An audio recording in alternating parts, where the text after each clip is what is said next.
Alright, so it asks for, in problem number 10, what type of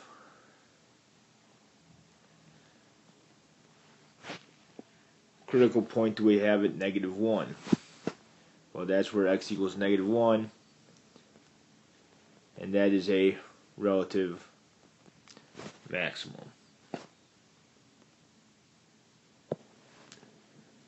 In problem number 11, when I graph x squared minus x squared, x to the fourth minus x squared plus 4,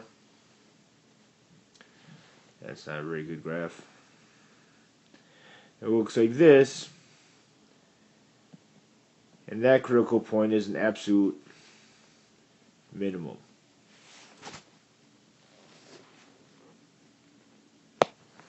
Alright, so we're looking for vertical asymptotes, horizontal asymptotes, and holes in this one. So since these two things match, that's going to tell us where the hole is. So I add 3 to both sides. I get x equals 3, and that's the hole. Now for the vertical asymptote, I'm going to take this 2x plus 1 that didn't match anything on top and set it equal to 0.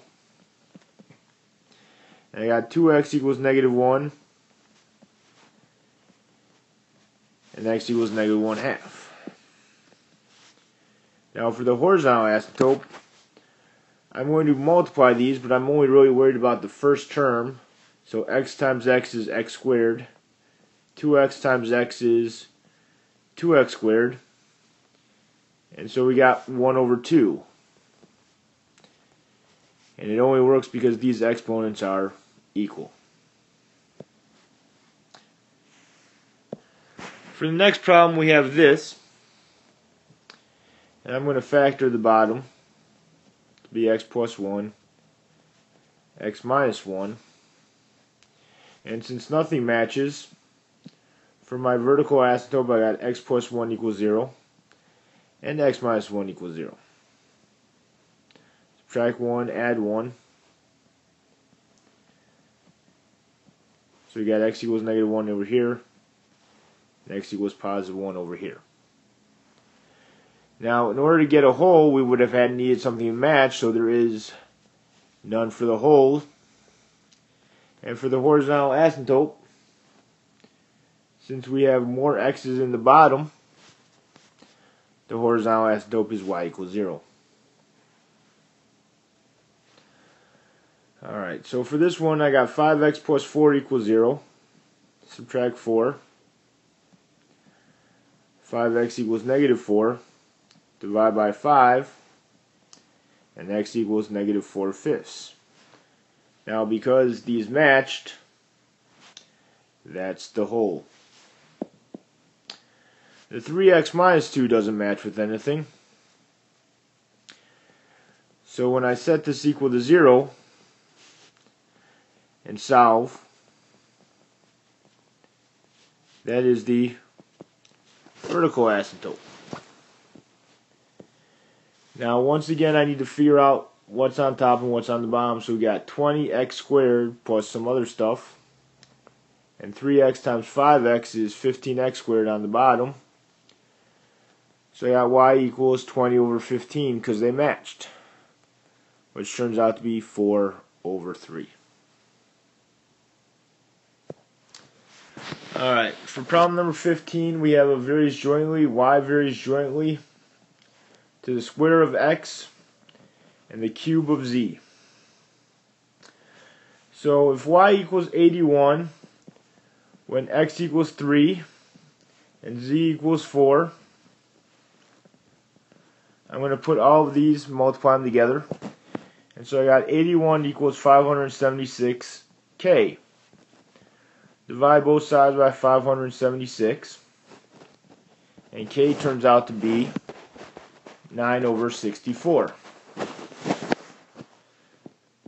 So now we have y equals 9 over 64, x squared, z cubed. Plug in x equals 3, x equals 10, and z equals 4. and plug this all in, and we'll find out what y is. And y turns out to be exactly 900. In the next one, we have y varies directly to the square root of x. And so negative 9 equals k times the square root of 121. So negative 9 equals k times 11. So we can't really reduce 9 over 11. So we leave that as k. So y equals negative 9 over 11 square root of x. This time they give me y as negative 108. So we're going to divide both sides by negative 9 over 11. Making sure that we plug that in parentheses. And that gives me 132 equals the square root of x. To get rid of the square root, we're going to square both sides. And that turns out to be, x turns out to be 174.24.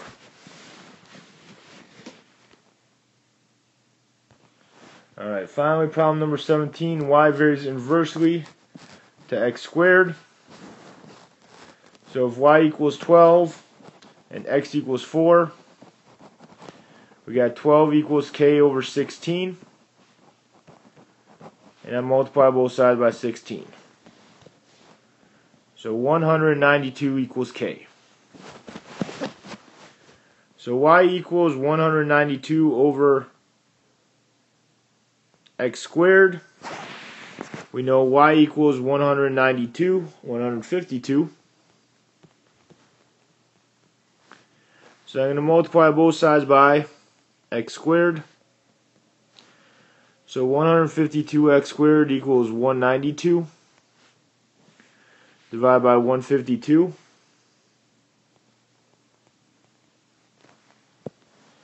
And that gives me x squared equals 24 over 19. And when I square root, I get x equals plus or minus 1.12. That's it for the second part of the review.